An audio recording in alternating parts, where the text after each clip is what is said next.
All right, welcome back. As promised, guest help. He's not gone. I promise he still exists. I live. I brought him back. I do. So Chris is here to help me start riveting the skins on this thing. I have no idea how far we're going to make it. We got to start with the forward skins, and that's going to be the hardest part because I'm going to have to climb in there and it's going to suck. And then after the mid skins, I think we'll flip this thing over and work on the tail, and that's assuming we even get that far because, yeah, the front end's going to suck. But that's it. Just like when we did the wings, we're going to get as far as we can and see what happens, I guess. He says the front end's going to suck, but as far as you guys are concerned, it's going to be sped up 10 times and it's going to look like it took 3 minutes. It's going to look really easy to you. Yeah. All right. Well, onward and upward. Let's have fun. Yep.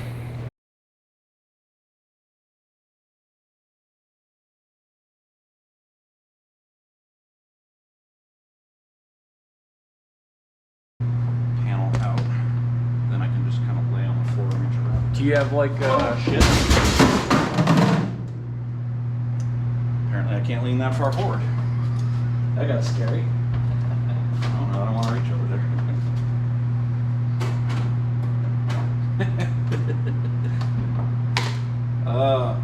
Thankfully, it would have only gone so far. Well, that's a clip from Jimmy's World. Yeah. Putting your airplane on the nose.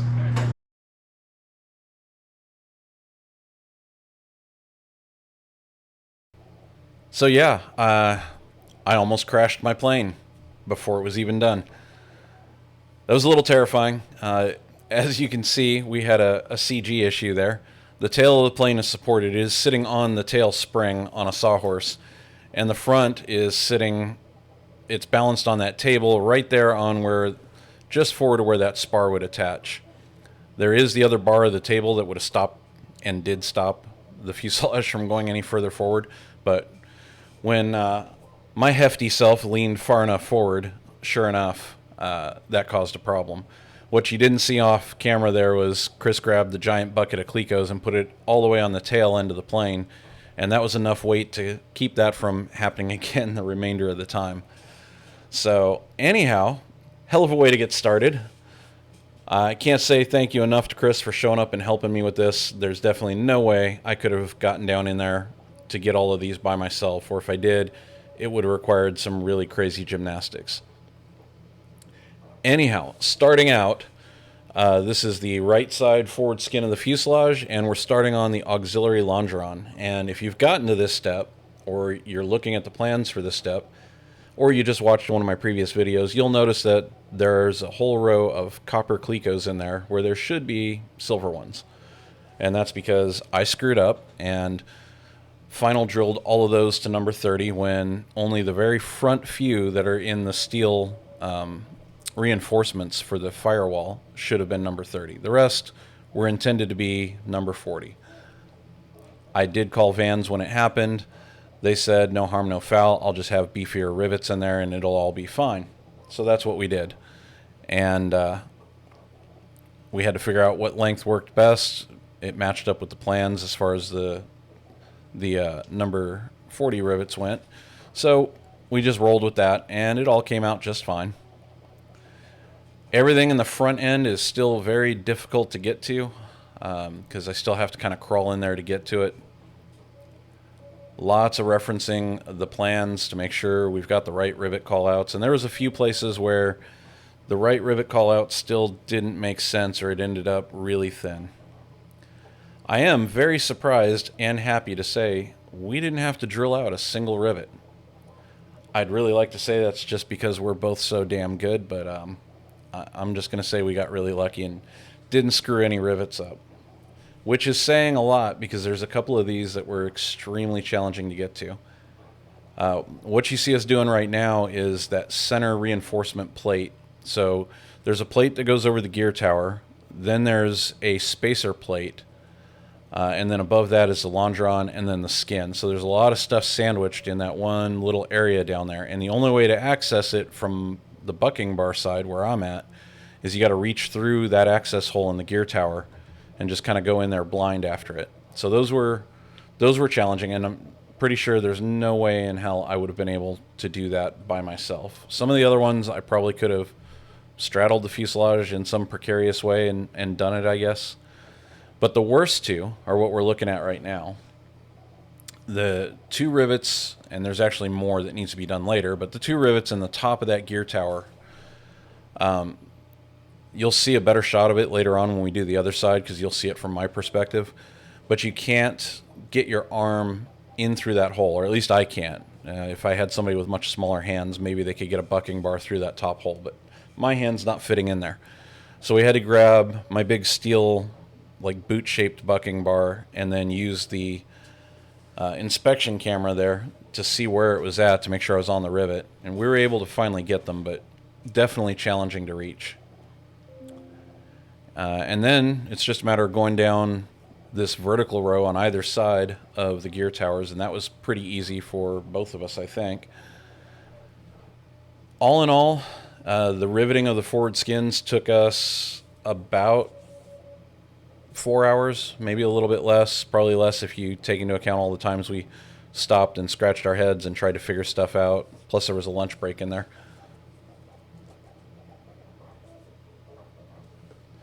Most time I have spent inside of my airplane yet, though, so that was fun. These ones right here weren't too bad to get to. Fairly easy access for both of us just sitting there. When we get down to the lower end, though, where the spar pocket is down there, we could do the outside ones easily enough. I could reach them with the bucking bar, and obviously Chris could get them with the gun. But the inside ones, I told him to hold off and I would try and squeeze those. Well, I did go back after the fact, and I don't have footage of it. I tried to squeeze them. I was successful with maybe one or two of them, but the problem is all of the yokes I have right now are too big to fit in there. You can't turn them and get them all in there, or there's too narrow of a space to get the back of the yoke in there. Same thing with a bucking bar. There's maybe two that I could actually get my bucking bar in there for. I would need a much thinner bucking bar, and it would be really hard to set those big rivets with it, I think. So I reached out to my friend Hisham at Clemson Aeronautics to see if he had some version of a yoke, like a 1-inch no-hole yoke that I could use to reach in there with. And he is currently working on something that I can try out and see if it's going to work in that area. So there'll be more to come on that. I really appreciate all of his input and his help so far on how to go forward with that. So I'm going to leave those out for the time being. There is a couple of those that I did set that might be questionable, so I'll have to go take a look at those. But again, that was after the fact. So now you can see we've moved on to the other side. And yeah, a much smarter man than me would have just disconnected that fuel pump and pulled it out of there, because it would have made life easier. But we were able to actually work around it. In some cases, probably could have just reached through the inspection hole, I think, and bucked some of those rivets. It was not comfortable down there. It was definitely reassuring that putting the access hole in was a good call, because I don't want to have to crawl down there ever again. So hopefully this is going to be the extent of that, at least for a while. And stick around. There's a whole second part of this coming up where I cover what I did with the brake lines and how I changed some of the stuff on that, thanks to George's comment about using zip ties and the damage they can cause. Anyhow, you can see we're doing that plate now on the other side, and you can see what my access kind of looks like. I kind of regret not doing the enlarged hole mod for the gear tower now, because it was really difficult getting in there. On the bright side, I won't ever have to set those rivets again. I'll just have to get in there to check torques on bolts. So hopefully still not a big deal, but it was tight.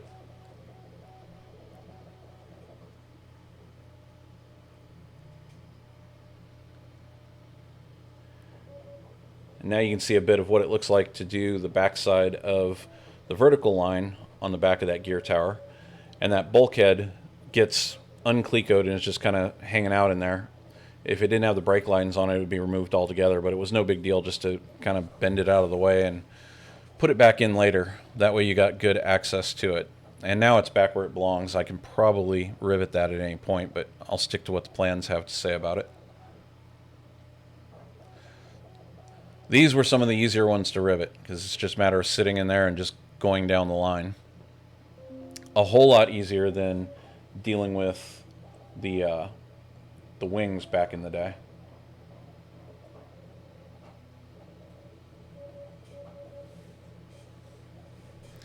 There you can see those top ones again. Hopefully you get an idea what I'm talking about. I can't get my hand through that hole, but using the borescope camera there, we can at least see the placement of the bucking bar, and we can see the rivet and kind of know when we got it smashed enough. Unfortunately, as you can see in the foreground, there's what, 1, 2, 3, 4, 5, 6 more rivets that have to go in there at a later time. So it's still going to be a pain. I might try and find a better option for a bucking bar that I can reach up in there with.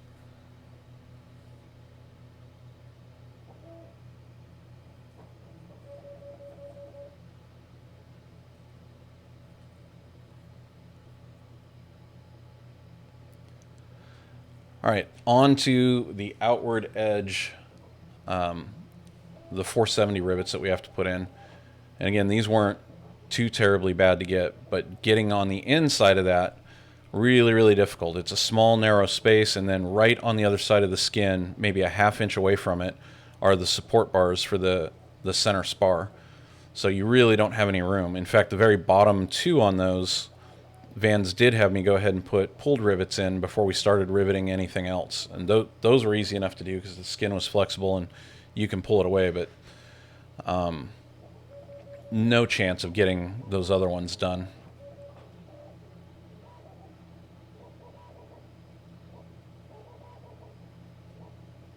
Anyhow, here's a couple of pictures of what it looks like done.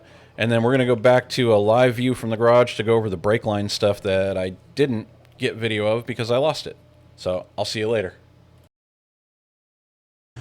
Okay, you're seeing this at the end of the video where me and Chris riveted on those forward skins. Since then, the only real progress I've made is I did some changes to the brake lines, and I had footage recorded, but that all went away. So I'm shooting this now to kind of get you caught up on what I did and what's happening and what's coming.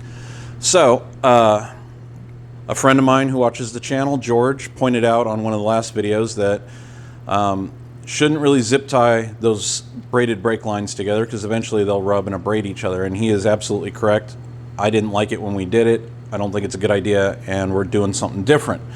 That is what Vans specifically tells you to do, although Vans is also assuming that you're going to use solid aluminum tube. But again, even having those zip tied to each other, not a great idea because the aluminum on aluminum will eventually rub and that could cause a leak.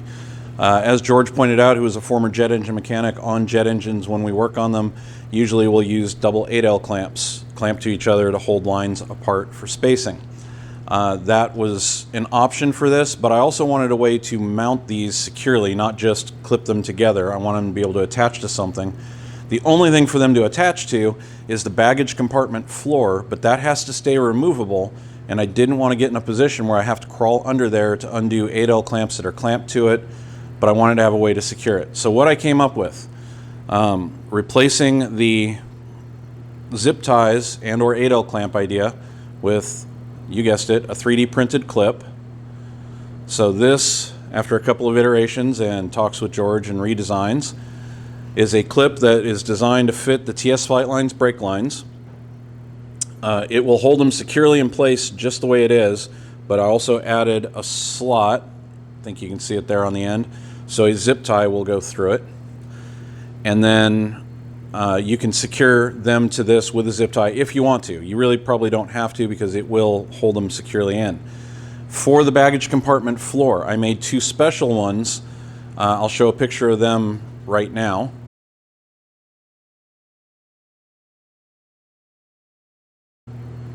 Magic.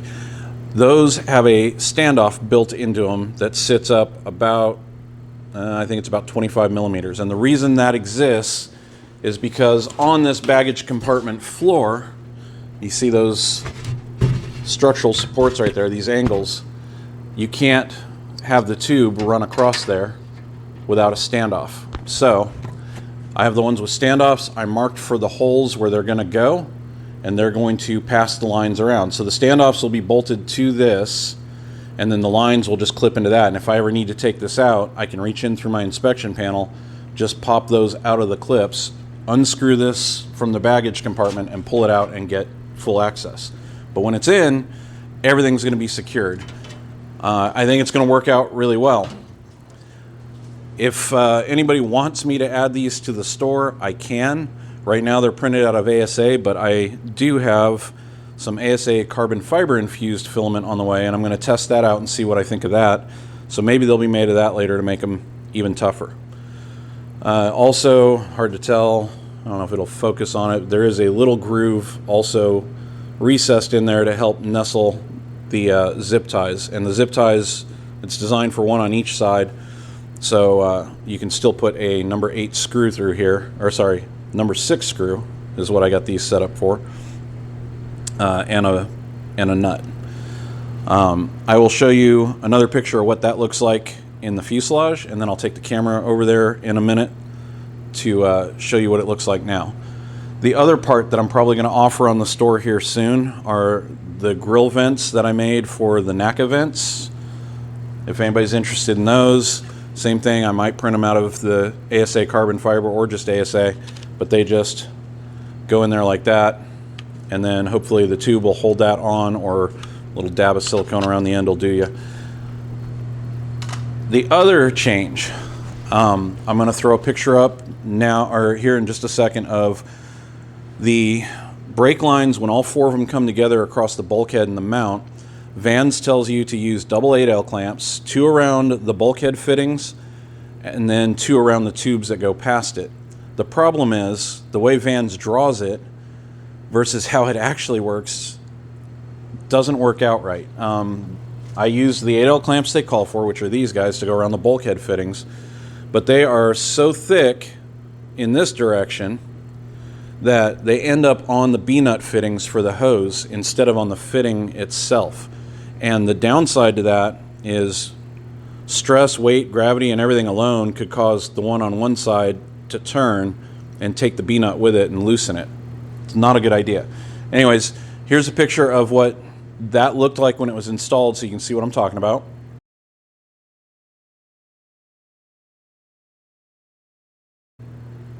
As well as the drawing for how it's supposed to look.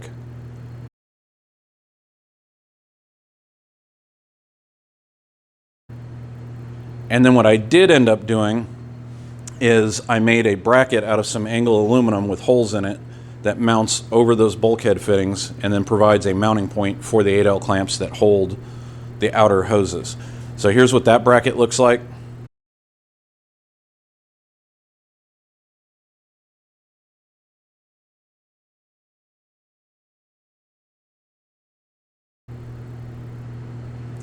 And now I'll just walk you over there and kind of show you how all of this looks. So again, I'm sorry for the lost footage. Hopefully this all made sense, and I hope you enjoyed the rest of this video. Here's what we got now. Here's the new clips installed. Here's the bracket I was talking about. Is a piece of angle.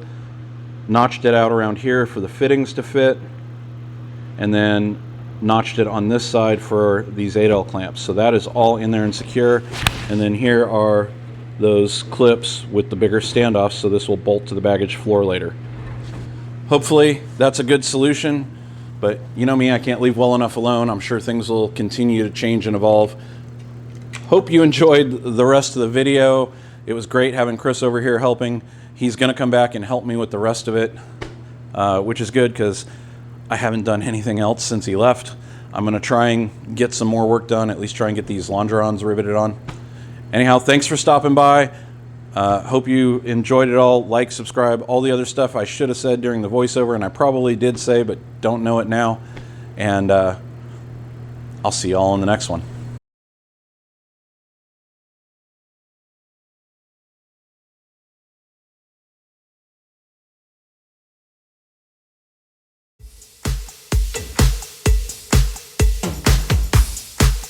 And the audio capability. The audio for your videos is approximately 900 times better than it was in the beginning. Yeah. Yeah. Yeah, things have evolved. Yeah. I've gotten better mics, and Yeah. it only took a few tries. Right. It was rough in the beginning because the camera was stuck on the. It was getting it was the always fridge just all the living up time. there, and it Yeah. was shaking, and you were picking up the audio from it. Yeah. I didn't know what I didn't know in the beginning. Yeah. All right, you ready to do this? Sure.